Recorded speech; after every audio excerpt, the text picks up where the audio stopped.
plays like he's drawn the plan. Kinetic bringing fire like he's leading the band. No matter the game, no matter the sport, we running this pod like it's fourth and short. Press start, locked in, it's game time again. You tune in live to the sideline show with Kinetic and Lights Match. Let's go, the Gamer Sideline starts now. Yo, what's up, everyone? Welcome back to the Gamer's Sideline, the place where the sports meet the sticks and stories get pixel deep. I'm your host, Kinetik615, and with us today we have Kinetik615, and then we have a special guest from Darren Talks Ball. It's me, Jay. Darren, unfortunately, we had other obligations, so I'm stepping up for him as backup. Sounds good. And real quick, I just want to give a shout out to Swanky Wolverine for the graphic that's behind me. He posted this sometime last year, and I've been saving it for today. So shout out to Swanky for the awesome image there. All right, so we're here to talk our reaction to the NCAA penalties given to Michigan over the whole Connor Stallion sign stealing scandal.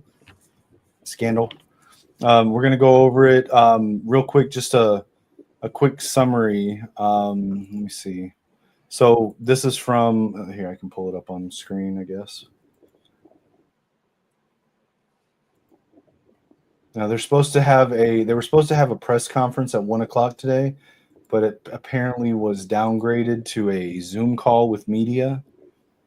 So instead of waiting for it, we're just going to kind of go over what's been leaked already. So according to Ross Dellinger here, 4 years of probation, $50,000 fine, plus 10% of the football team's budget over the 25 and 26 season, which is it roughly equates out to about $20 million. It's equivalent to the loss of two postseasons and 10% of football scholarships. So it's kind of like instead of actually giving a postseason ban, they're just kind of penalizing Michigan for the value of that for the two seasons. 25% reduction in football official visits. That's for the 25 season. For the 26 class, it's not really going to matter that much. We'll get into that in just a second. And then a 14-week prohibition on recruiting communications. Again, for those that don't remember, Michigan self-imposed recruiting restrictions and communications for, I think, 4 or 6 weeks this past spring. So that'll be counted as part of that as well. So, all right. So, Jester, what are your initial thoughts? I think this is a fair and balanced list of penalties. I am kind of like an outside looking in as far as like the majority of what media believes should be done and what we actually did. I do believe like we broke some violations. I'm not a Connor Stallions hater, but I'm also not a supporter. I'm kind of like more annoyed by everything that's happened, I don't really get into like the back and forth with Ohio State fans on it because one, they're unreasonable. Two, I don't think Connor Stallions is, worth like defending. He did cause a lot of headaches for us, as we can see here, multi-million-dollar headaches. Like we were already in a deficit, not because we're bad with money, but because we're now in the revenue share era, and $20 million coming out of the annual revenue every year to pay players is great for the players, but it has to be reworked. And then another 20 million ish from the program budget, it's going to hurt. So that means like the donors are going to be donating more to the actual program for the deficit and less to the nil packages and the collectives. So I think that's pretty fair. So that will hurt us in the long run. It'll be less money that we're able to get like the equivalent of like the future Bryce Underwoods. As far as like the recruiting, like we already got the majority of our recruits for 2025, obviously. Like we're going into the season, like congrats NCAA, you're a fucking snail. And then 2026, we already have the majority of the players we want anyways. So Jim Harbaugh's not coming back. Sharon Moore is going to be kept, so it's worth going through the show cause for him. And Connor Stallions has an 8-year show cause, which is double from what I've heard. What normal situations that involve this entail, like the penalties. Like usually it's like a 4-year show cause for violators of this magnitude. So they really laid down the hammer. I don't think Connor Stallions is ever going to work in a Division I college football setting again because of this. Just he has a lot tied to him now, whether it's Michigan fans supporting him or like just in general. I don't think like a lot of people want that tied to him outside Michigan sphere is what I was trying to say there. Right. Lichamax, what are your thoughts? Ohio. A lot of the Ohio State fans out there, they were expecting us to be hit with like the equivalent of Mjolnir, Thor's hammer, and what this looks like is we got hit with what is essentially a blow-up squeaky hammer of penalties. Like they're fair, they're not too terrible on us, and a lot of like the harshest part of the punishments are going to guys who weren't going to come back to Michigan anyway. Like Jim Harbaugh, he's happy in the NFL running the Chargers. Connor Stallions, I don't think we would hire him back anyway. Although I know there's a lot of fans that would like to see Connor come back. But I just don't think, with the amount of headaches that he has caused for Michigan, I don't think it'd be a good idea to bring him back into the program, even after his show cause. I do think he's a good coach, but I don't think he's the right fit for Michigan anymore. I think we moved past him into a better program overall. As for like the monetary punishment that we're getting hit with, I think it's fair. It just means that our boosters are going to have to work overtime to make up for that deficit that we're going to have due to that 20% hit that we're getting.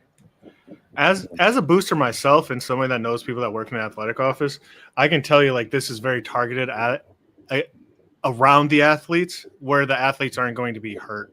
Like this is going to make the life for the people that are in the athletic office very difficult. Like Michigan already had a $28 million deficit, I think, from last year, was reported by Ward, the athletic director. And now they just got like a double pile on for that. So yeah, that's going to be money that's coming out of the collective, like in other nil packages to just keep staff and the lights on. Right. So this right here is the link that Jay, you were able to find. I'm just going to go through it a little bit more in detail here, and then I'll give my thoughts on it. So 4 years of probation, and basically all that is don't do anything else during that 4 years. Financial penalties we already discussed. It's again now roughly a total of $20 million over the 2025 and 2026 season. So it's not like it's $20 million they have to pay tomorrow, right? Yeah. And let's be real. Yes, it's as far as I know, the biggest fine in NCAA history, but Michigan's also one of the wealthiest universities in the NCAA. It's a lot, but it's also not. You know what I'm saying? Yeah. A 25% reduction in football official visits. Again, that's really doesn't matter at this point. The class for the 2025-26 season is pretty much locked up. A 14-week prohibition. We've already served some of that, so some of it will be time served. I'm sure that that'll probably apply during the spring of next year. The rest of it. Mm-hmm. Connor Stallions' 8-year show cause restricted him from all athletically related activities during the show cause period. Jim Harbaugh, 10-year show cause for the same thing. It says this one will begin on August 7th, 2028, at the conclusion of his 4-year show cause order from the Burgergate case. Denard Robinson, you said it was from his involvement in the clink scale side of this with impermissible gifts of athletic gear and stuff. But he got a 3-year show cause. And then Sharon Moore got a 2-year show cause during which he is suspended from a total of 3 games. So he's not fired.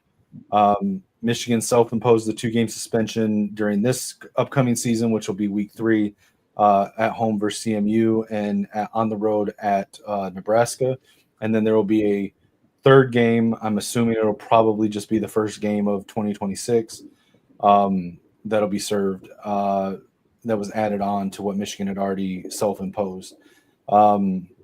He's not prohibited from any other coaching or athletic related activities during the show cause period outside of the game suspensions. Now there is a thing to note here, and shout out to the chat. I just noticed we had a couple people in chat. Daniel Postiff and Breaking. Welcome to the chat, guys. Thanks for tuning in. But it is something to note that a couple years ago during the 23 season when Jim Harbaugh was suspended for his games, he was still able to basically coach the team and set up the game plan all week. The only thing he was not allowed to do was to be on the sideline during the game on Saturday. That rule has now been changed, I believe, league-wide, that where if a coach is suspended for a game, they are not allowed in the facilities or to have any athletic-related activities during the entire week between the previous week's game and the upcoming game the next week. So that is a little bit different. And then just real quick to shout out to put here, for those that don't understand this, the NCAA, the Committee on Infractions, is different than the committee or the panel that actually decided these punishments. The ones that they met with in June were the actual NCAA Committee on Infractions. This was a panel that was made up of these people here. So Norman Bay, Chief Hearing Officer for the panel, attorney and in private practice. Stephen Madva, attorney in private practice. Kay Norton, President Emerita at Northern Colorado. Jill Redmond, Deputy Commissioner of the Missouri Valley Conference. Christian Spears, Director of Athletics at Marshall. And Maureen Weston, Professor of Law at Pepperdine. I don't know. That is a separate group from the ones that oversaw the investigation. So, yep. And for anybody that's unfamiliar, because I think this is the one that's probably most unfamiliar for Denard Robinson, he's probably not coming back. He was caught drunk, drinking and driving in Ann Arbor, but he was involved with the clean scale thing, where he gave like a duffel bag or drawstring bag full of gear and stuff, and then he went radio silent when the NCAA was trying to essentially negotiate a resolution and gather information. So that's why he's on a show cause. Essentially, hey, I'm not even working there anymore, and went another direction. Whatever, not my problem. Right. So, and a lot of it's for symbolic things, because Jim Harbaugh is never coming to coach back in college football. I do think Connor will eventually come back to college, and I'm not going to rule it out that he comes back to Michigan, because from what I understand, Michigan's entire stance on it is that it was a vague gray area of a vague, poorly written rule where he was pushing the envelope. NCAA says he broke it, but from Michigan's side, I don't think that they actually believe he broke it. Of course, there would be media attention if they did hire him back, so I don't know that they will, but I don't think they actually have ill will towards Connor. Yeah, I mean, he definitely tiptoed around the rule. So he was one step from breaking it, for sure, with what he was doing. I agree. I don't think he actually broke it, but he was definitely walking a tightrope on that line. So on that, and what I've been pretty consistent on this, every football team, every coaching staff of every football team, whether you're in high school, college, pros, CFL, doesn't matter. You're going to look at the rules that are in place, and you're going to try to find gray areas and loopholes that you can use to your advantage. Literally every coaching staff at every level of football does this. He was hired to decipher signs of opposing teams, which is not illegal. Most NCAA football, at least FBS Division I teams, have at least one or multiple staffers whose job it is to decipher signs during games and from publicly attained footage. So that was his job. And later it was also to protect our signs as well. Sorry, right. I was just going to say, but the whole point of this was to determine that. Right. And at this point, the NCAA has came to the decision that what we thought was the gray area isn't. Correct. So, and you can't really fault him for trying to find that gray area. No, And I and that's commend my his point. efforts. Like, he raised $35,000 in 2022 alone to accomplish this. Like, Right. well done. I struggle to do that. And that's why I don't vilify Connor Stallions, is because the way I look at it, he was hired for a job. He was very good at his job, probably better than almost anybody else that's doing it at other schools. He looked at a rule just like every coaching staff does, thought he found a gray area with a loophole that he could exploit. He did it. Now, NCAA says that was over the line. He thought it was just like tiptoeing up to the line. There's a disagreement there, and it's the NCAA's prerogative to say, we believe that it was over the line, and that's fine.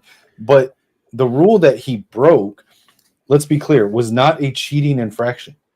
The NCAA, prior to this whole thing happening, had come out and said at different times that it was an old, outdated rule. It was originally a financial rule that was put in place back in the 90s, when traveling was much more expensive for a school to send staffers across country in a lot of cases with what was then much more expensive equipment to be able to get usable footage like that. And so they put it in place to try to keep the playing field level with the schools that could afford to do it and the schools that couldn't, because there were more that couldn't than could. Right. At this point, when everybody's got cameras that are better than anything we had back in the 90s, and traveling is so much easier and cheaper, the NCAA themselves said it provides little to no competitive advantage on the field, and it is an outdated rule that should be repealed. That's the rule that we're talking about that Connor broke. Okay, did he break the rule? It's up for interpretation. The NCAA says he did. Fine. There's a punishment for that. But it was never a cheating scandal. It was never anything that actually affected games or gave us wins, and especially not when you consider that sign stealing itself is not illegal. And there are a group of teams that are known, and I'm sure this goes on in different forms at other schools, but this is the one that has become well known during this, that include Ohio State, Rutgers, Purdue, Michigan State. I don't know if there was someone else that was included in that, who their sign stealers get on a conference call every Friday night, and they give the signs that they got from their previous week's game to the other teams that have that same opponent coming up in the season. That is, you cannot convince me that is not a much more effective version of sign stealing that is completely legal than Connor sending his mother to a Purdue game, sitting in row 47 across the field with an iPhone pointed at the other sideline. I'm sorry. It never provided the advantage that the rivals want to say it did. Right. Did he need to be punished for breaking the rule? Sure. But that's why I don't vilify him. He was doing his job. I mean, I don't vilify a lot of things that are on this list. Yeah, me either.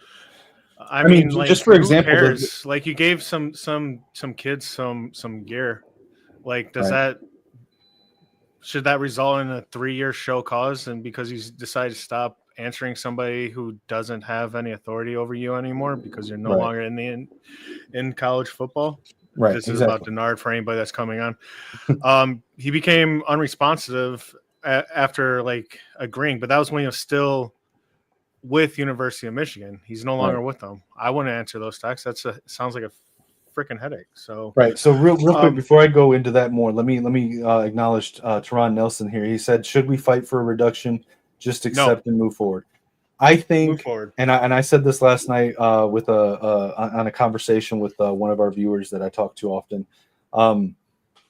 Had they come out and said we want 2 more games, I think Michigan would have fought. I think that if they had come out and said we want additional games this season, Michigan would have fought it. I think that what happened was when they went to the hearing back in June, Michigan said, "Hey, we're willing to do a two-game suspension this year. We're not willing to do more than that because Jim Harbaugh already served 3, so effectively our head coach has already served 5. I think they were probably expecting to go to 6, just like any negotiation, you start lower and go up. But they basically said if you guys try to impose that or bowl bans or vacated wins, we will fight it." And I don't think the NCAA wanted this to drag on anymore or to continue going into court for multiple reasons.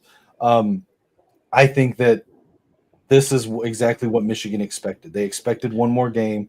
The NCAA didn't push for it to be in this year. I don't see us trying to fight it or try to get a reduction in it.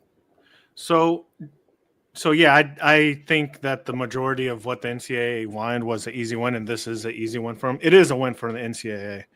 At the end of the day, they're getting their money, and that's honestly what they care about. And I don't think that they should fight it. Before I go on to why I really think they came down so hard, did you want to hop in, Lich? Well, I mean, with the talk about potentially like fighting a reduction, I agree. We should just move past it and carry on. But on the other hand, I also think that we've already we've already served in my opinion, I think we've already dealt with the punishment. I think we shouldn't have had more added on to it, just because they decided to like kick our door in essentially and go fishing. I think that we should have stopped at what they did for the punishment they handed out to Jim Harbaugh, and maybe the show cause. And I'll agree with the show cause for Connor Stallions with the sign stealing. I fully agree with that. If they determine he broke the rule, of course, show cause, make sure he can't come back. I get that. I think that should have been the end of it. I think like with our self-imposed 2-game suspension, what they did to Jim last year, and the show cause on Connor, that should be the end of it. There shouldn't. I don't think, in my opinion, there should be the financial obligation or the fine. The fine. I don't think we should have to pay a fine. But with all of the things that were like possibly could have been hit, possibly could have been hit with. At the end of the day, I think this is a fair and reasonable punishment to be handed down if they weren't going to go lower. Yeah, and real quick, just two points before you go, Jester. So in the comments, yeah, the on Twitter, the Buckeye and Spartan fans have been melting down for about 2 days. They're crashing out. It's going, yeah, it's historic. The 20 million. I mean, it's basically because the NCAA doesn't have the power that they had before, and so a lot of the things that they used to be able to impose on schools don't matter anymore. Loss of scholarships doesn't matter now with NIL. A lot of it doesn't matter. So now all they can really do is go after them financially if there's no issues of ineligible players. So that's why it's a higher fine. But real quick, the point I wanted to make, because we touched on how kind of silly some of the stuff was.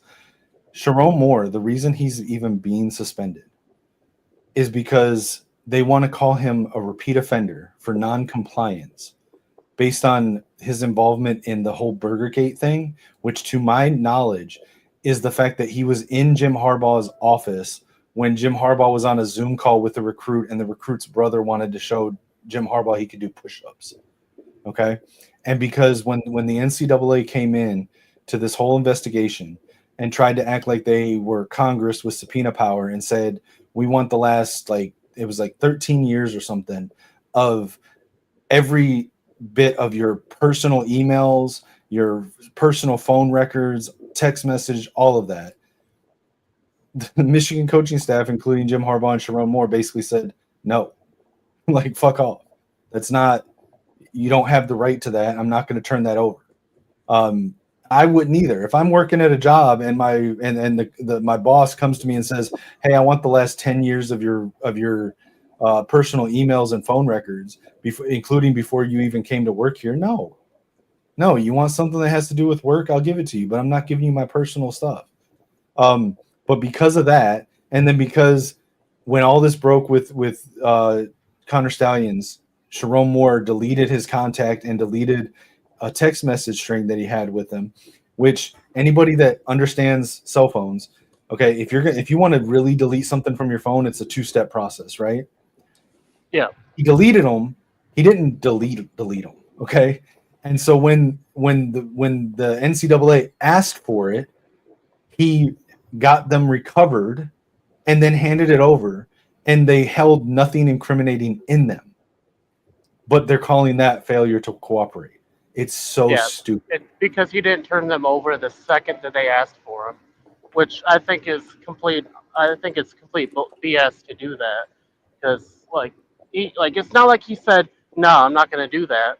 Y'all are crazy." He said, "Yeah, just let me see if I still have them," and then he had to, and then obviously they were deleted, so he had to go and recover them. That's not being non-compliant. That's being. I feel like that's the definition of being compliant. I could be wrong though. Like they could have changed that definition between the time where they asked for the information and when he gave the information. They could have changed that definition maybe. Yeah, they're stacking on more than just this situation. They're consolidating everything that's happened since 2020 and some other things that Michigan has done since the 90s, including baseball, and basketball and stuff that's happened previously. So they're, as an institution, they're looking at us as a repeat offender and violator. So that's why they're stacking so much on. And the fact that once Connor Stallions, Jim Harbaugh, and Denard Robinson were no longer associated with the University of Michigan or the NCAA in general, that's why they're coming down, because it made things more frustrating for them. So they're going to do whatever they can to not punish the current students and future students, but make life difficult for the athletic office. The recruiting is going to, yes, be annoying, even though we're already pretty much wrapped up with even the 2026 class. And the financial thing, they're going to have to rework their staff and how many people are able to travel with the team, how many players are able to travel with the team. And it's not just about football, it's about basketball, it's about softball, it's about baseball, the entire athletic tree, right? Well, all and that's what happens. Okay, listen, go back and look at pretty much any NCAA investigation that came out with punishments for any school. I would venture to say that more often than not, the bulk of the punishments come from violations that they find after they're already in there looking than what originally starts the whole notice of allegations and investigation. Every school is going to have a handful of minor recruiting violation type issues that if they get investigated, it's going to come to light. And the NCAA knows that, and every school knows that. It's just what it is. Speaking of too many rules. Speaking of which, if they're gonna do this to Michigan, why don't they go and look at the past books pre-NIL of some of the Southern teams, some of the SEC teams who've been paying the players since the 90s. That's what there's some major recruiting violations right there, but no, they don't care about that. How can Ohio State fans act all holier than thou about the biggest cheating scandal in the history of the sport? You're literally saying that cell phone footage from a Purdue game across the field defeated your whole team, and you're telling me that is a bigger scandal, that is a bigger on-field advantage than paying players pre-NIL under the table so that you're getting the top players to come to your school. Listen, I lived in Tennessee for almost 20 years. During the whole SEC dominance thing I moved there in 98 and lived there for the bulk of my life up until 2022. A couple years here and there outside of Tennessee. But my point is I lived in SEC country, and it was an open secret that every SEC school pretty much was paying players under the table. It's not just SEC; it's even high schools, right? Yeah. And there were some schools outside of the SEC, Miami. I'm sure Texas was. The Texas schools were doing it a little bit. Ohio State was, to my knowledge, the only Big Ten school that was doing it. That's why they became so dominant under Tressel and Urban Meyer. Urban Meyer came from the SEC. Yeah. Right? Florida.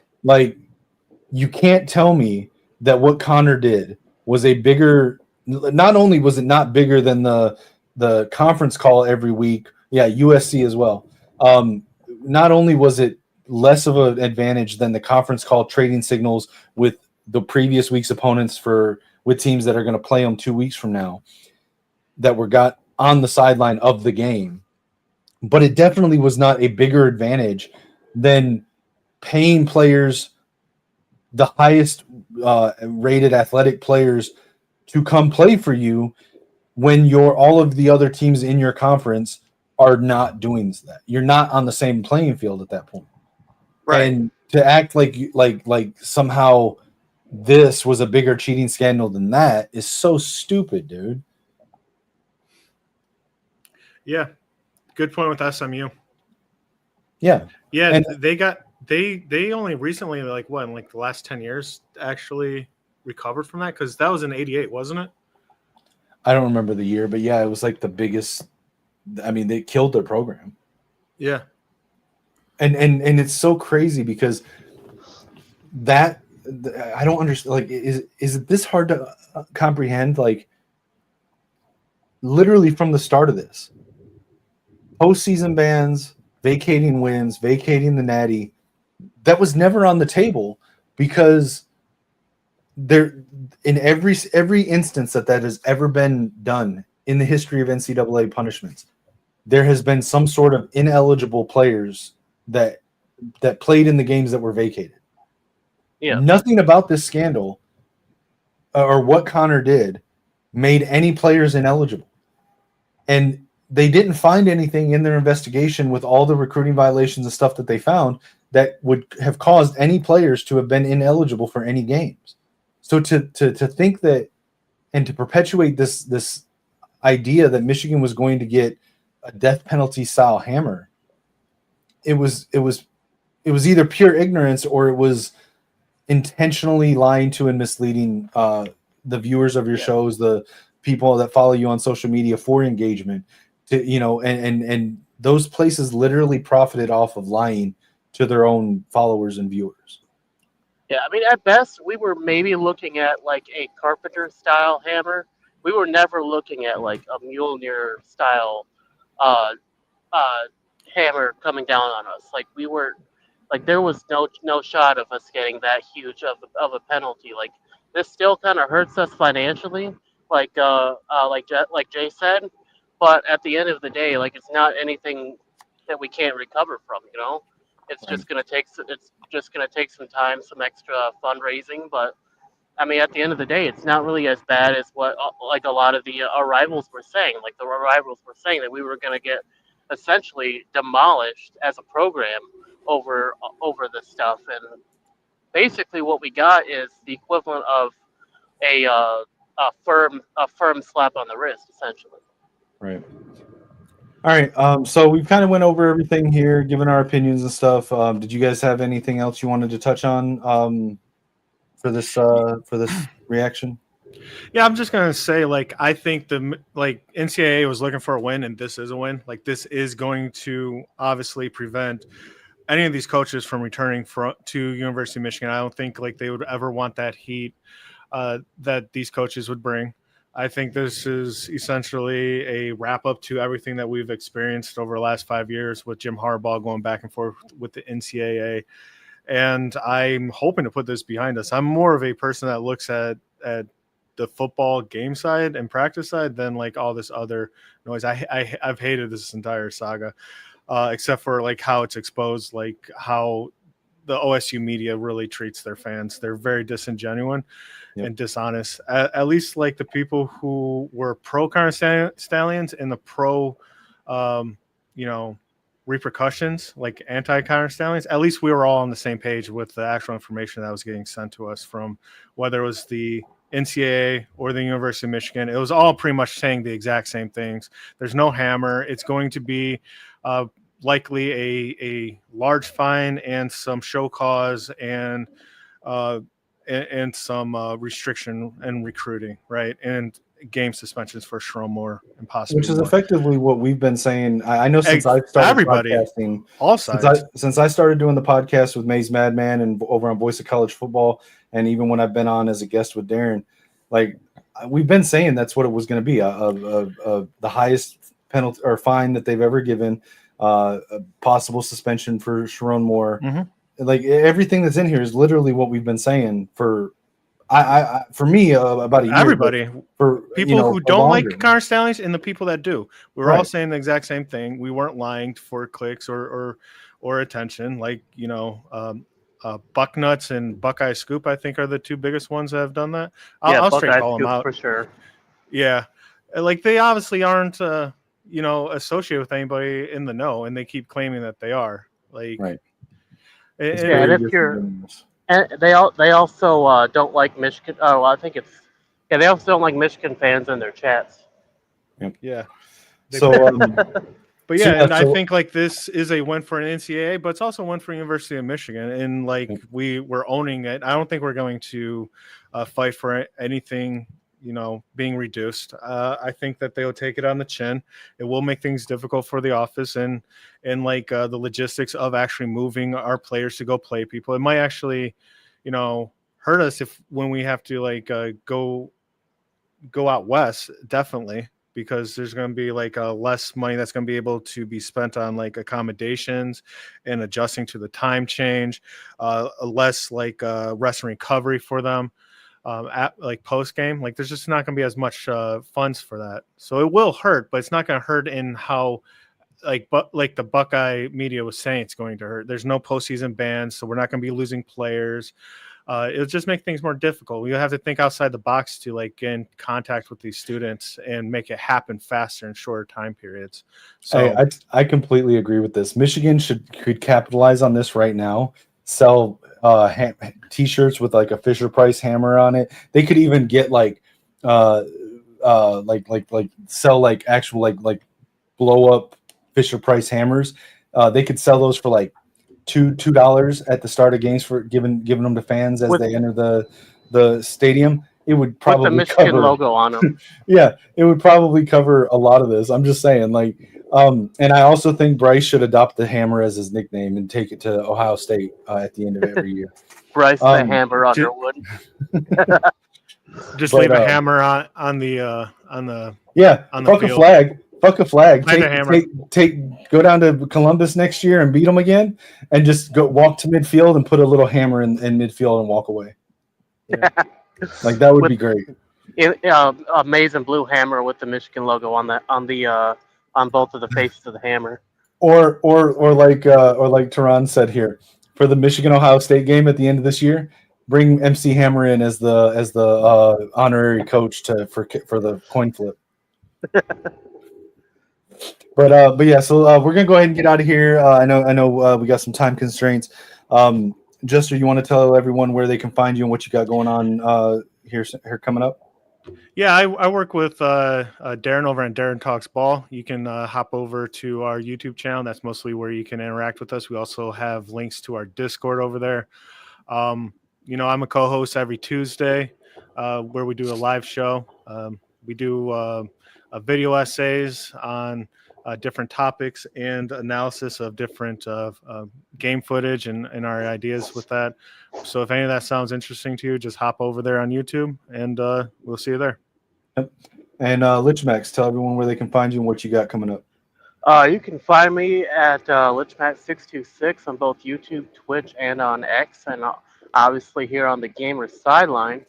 You can also find me over as the stat boy and sometimes behind the scenes at the Maze Madman show. Make sure that you check them out as well. Also, if you're easy way to get to the Darren Talks Ball YouTube channel, there's a link in the description. I put it right down there. So make sure you check out all the links in the description. We got a couple things down there. We got a Spotify that we're on this weekend, or not this weekend. This weekend we got a show coming up this weekend on Saturday. Next weekend though, we got something special for you guys. So make sure you subscribe so you don't miss it. Yep. And as always with me, you can follow me everywhere on every social media platform, gaming platform, whatever, at Kinetik615. You can find me on the Maze Madman show on Monday nights, post-game after Michigan games during the season as well. You can also catch me with Lichmax over on the Gamer Sideline channel, talking games and sports. And a little bit here on my own channel, Kinetik615, where I'll go live when I decide to go and talk sports as well. That isn't with just gaming. Check out the links in the chat. Maze Madman, Darren Talks Ball, and I also would ask people that if you have the ability to take a look at the GoFundMe link in the description. Summarize, I'm going through some hardship with myself and my mother, both with medical issues with major surgeries and also with my mother's cancer, and having some issues keeping bills paid. In the meantime, while I'm pursuing disability, we're almost to the finish line of that, but I do need some help to keep everything paid and not end up homeless as we get to the finish line for the arbitration hearing for my disability. So if you have the time, check out the link. Anything that you're able to help with is appreciated, or even just sharing it out on social media, because it only takes one person to see it to be willing to help. So I appreciate that. But yeah, check us out. We got a show. Do we have a show this weekend on the Gamer Sideline, Lich Max? We do. We're talking Madden this weekend. Right. So talking Madman, reviewing the new Madden game that came out. Yeah. All right. Well, that's our show for today. I'm Kinetik615, and until next time, as always, guys, it's Go Blue. Go Blue. Blue, blue. From joystick dreams to Friday night lights, it's controllers and cleats under podcast mics with Life Max dropping deep like he's. From joystick dreams to Friday night lights, it's controllers and cleats under podcast mics with Life Max dropping deep like he's throwing a bomb, and Kinetik calling audible, staying calm in the storm. From the field to the sticks, yeah, we bring the heat. With Kinetik and Life Max, never miss a beat. When the final whistle blows or the credits roll, we're signing off strong, that's how gamers take control. Catch us on the sideline, where legends chill, where the playbooks flip and the passion's real. If you heard the takes, then you know the drill. Till next time, fam, keep it clutch, keep it skill. From the field to the sticks, yeah, we bring the heat. With Kinetik and Lich Max, never miss a beat. When the headset's off and the lights go low, we'll be back next game, y'all already know. We out.